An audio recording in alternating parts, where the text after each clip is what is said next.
Assalamualaikum ibu-ibu kader yang terhormat.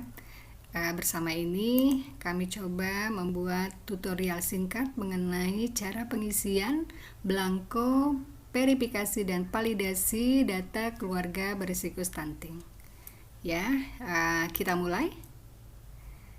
Bahwa belangko atau pengisian belangko keluarga berisiko stunting, yaitu ada dua hal yang harus diperhatikan, yaitu bagaimana kita menentukan keluarga sasaran dan bagaimana kita menentukan keluarga berisiko stunting dari kolom penapisan.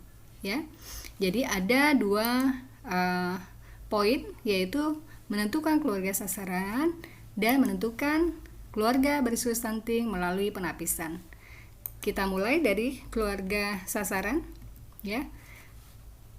Dalam menentukan keluarga sasaran, maka yang harus dilihat adalah kolom 5, 7, dan 11, ya. Jadi di belangko perpal itu terdiri dari 29 kolom. Dan untuk penentuan keluarga sasaran itu ada di kolom 5, 7, dan 11. Apabila satu saja dari kolom 5, 7, dan 11 ini dia checklist, ya, huruf V ini atau biasa disebut checklist, maka keluarga tersebut merupakan keluarga sasaran. Ya, sebagai contoh di sini dari Kelurahan Bumi Mandiri ini, ya, kita lihat ada 2, 3, 4, 5, 6, 7. Di halaman pertama ini ada 7 keluarga sasaran verbal.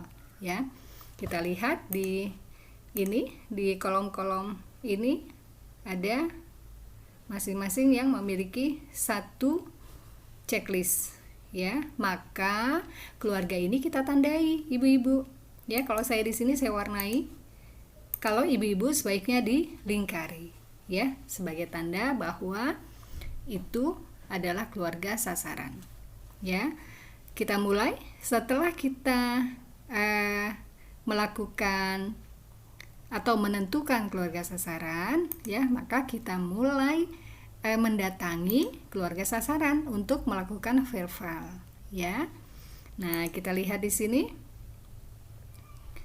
contoh. Di sini ada keluarga Pak Abriansah. Keluarga Pak Abriansah pada saat dilakukan PK21 itu memiliki anak baduta, ya. Di sini beliau memiliki anak baduta.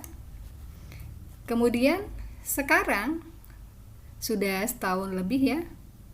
Sekarang anak tersebut sudah menjadi anak balita, ya. Maka di baduta kita silang, di balita kita checklist, ya, bahwa beliau mempunyai anak balita. Kemudian beliau merupakan PUS, ya, pasangan usia subur, dan kebetulan istrinya juga lagi hamil. Maka PUS-nya kita checklist dan hamil juga kita checklist, ya. Kemudian sudah kita lakukan, ya, perpal di sasaran, ya. Kemudian kita beralih ke penapisan, ya. Di penapisan ini Bapak Ibu, ibu-ibu kader, di sini ada namanya fasilitas lingkungan tidak sehat dan PUS 4 terlalu. Kita bahas dulu di fasilitas lingkungan tidak sehat, ya. Keluarga tidak mempunyai sumber air minum utama yang layak dan keluarga tidak mempunyai jamban yang layak. Itu ada di fasilitas lingkungan tidak sehat, ya. Jadi kita lihat di kolom 14, ya, bahwa Pak Ardiansah dulu beliau memiliki sumber air minum utama yang layak, ya, makanya disilang. Kemudian sekarang kita lakukan perpal, beliau menggunakan kode 2. Kita lihat di bawah Bapak Ibu, ya, sumber air minum utama 1 air kemasan atau isi ulang, 2 ledeng, 3 sumur bor, 4 sumur terlindung, ya, 5 sumur tidak terlindung, 6 air permukaan, 7 air hujan, dan 8 lainnya. Nah, di sini beliau menggunakan sumber air minum ledeng. Artinya layak ya. Untuk layak maka kita kasih tanda silang ya. Sebaiknya dicoret saja ibu-ibu, setelah angka dicoret saja silang di sampingnya ya. Nah, terutama di bawah-bawah ini dicoret juga gitu kan. Dari 1 sampai 4 dikasih coretan silang bahwa menandakan itu layak. Kemudian nomor 5 sampai 8 diberi tanda checklist menandakan itu tidak layak ya. Jadi di sini keluarga Pak Ardiansah untuk sumber air minum utama adalah layak ya. Kemudian bagaimana dengan keluarga tidak mempunyai jamban yang layak? Apakah Pak Ardiansah punya jamban yang layak? Kita lihat di PK 21 beliau memiliki jamban yang layak ya. Makanya disilang, kemudian kita lakukan perpal. Kita lihat ternyata beliau tidak menggunakan safety tank lagi ya. Ini dengan kode nomor 2. Nomor 1 ya dengan safety tank, 2 ya tanpa safety tank, 3 tidak, jamban umum atau bersama 4 lainnya. Nah, kita juga coret juga di sampingnya ya dengan safety tank, artinya layak, maka kita beri tanda silang. Kemudian nomor 2 sampai 4 adalah tidak layak, maka kita beri tanda checklist ya. Bagaimana dengan Pak Ardiansah? Pak Ardiansah ini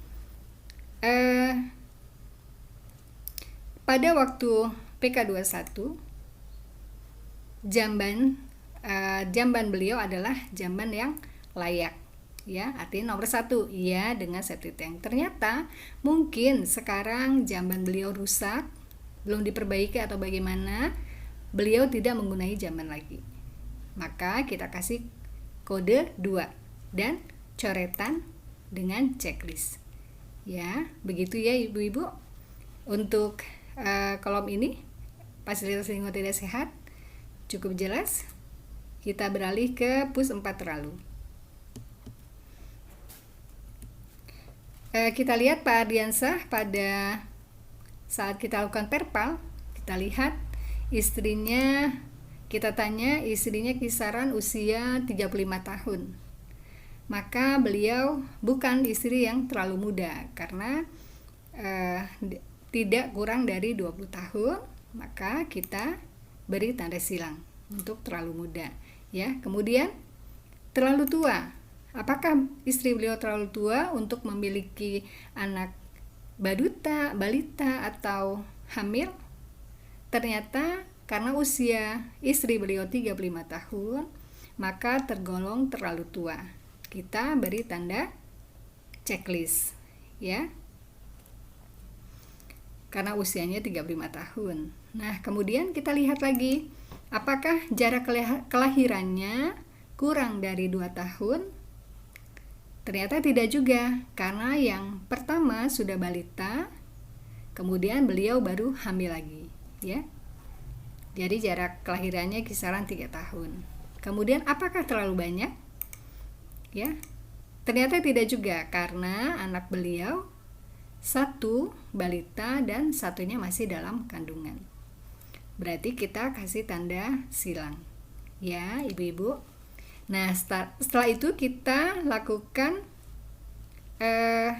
penentuan apakah keluarga itu berisiko stunting atau tidak. Kita lihat dari kolom 14 sampai kolom 24. Apakah ada satu saja yang checklist, maka akan menjadi keluarga berisiko stunting ya. Satu saja dari kolom 14 sampai kolom 24 ada yang checklist, maka termasuk keluarga berisiko stunting. Nah, kita lihat untuk Pak Ardiansah. Pak Ardiansah ini mempunyai 2 yang checklist ya, maka beliau adalah keluarga berisiko stunting ya. Sampai sini ibu-ibu saya cukup jelas ya sepertinya. Dan ini ada kolom 2728 itu dikosongkan tidak usah diisi. Kemudian ada kolom 29 ya. 29 di sini pendampingan oleh TPK ya. Ditanyakan apakah selama ini ada pendampingan untuk mengurus rujukan, bansos begitu ya. Dan ini bisa dijawab lebih dari satu. Kalau 3 jawaban maka ditulis 1, 2, 3 ya. Begitu ibu-ibu. Kita kembali lagi ke kolom 4 ini, sepertinya tadi terlewati untuk kolom 4. Nah, kolom 4 ini adalah status keluarga pada saat kita lakukan perpal. Nah, untuk Pak Adriansah, beliau pada saat kita lakukan perpal ada ya, kodenya 1. Kita lihat kode 1. Kode 1 ini 1 ada, 2 pindah, 3 seluruh anggota keluarga meninggal dunia, 4 tidak ditemukan, dan 5 keluarga baru. Khusus 5 keluarga baru adalah keluarga sasaran yang tidak termasuk di PK21 ya. Tidak terdata, tapi mereka merupakan keluarga sasaran. Ya, itu kita beri kode di sini 5. Ya. Begitu ibu-ibu. Setelah dilakukan perpal, selesai dilakukan perpal per desa, maka kita lakukan penjumlahan. Di sisi kanan atas dari belangko yang paling atas ya, karena jumlahnya per desa. Nah, di sini jumlah keluarga sasaran adalah jumlah keluarga yang sudah dilingkari ya per desa. Tadi berapa yang kita lingkari tadi keluarga sasarannya, maka kita jumlahkan di hasil perpal lapangan di sini ya. Kemudian jumlah keluarga berisiko stunting adalah jumlah kolom 26 yang checklist per desa ya, dari PK 2174 di sini contohnya hasil perpalnya 50 ya di kolom 26 tadi di sini. Jadi kita hitung yang checklist saja, maka selesai pekerjaan perpal kita.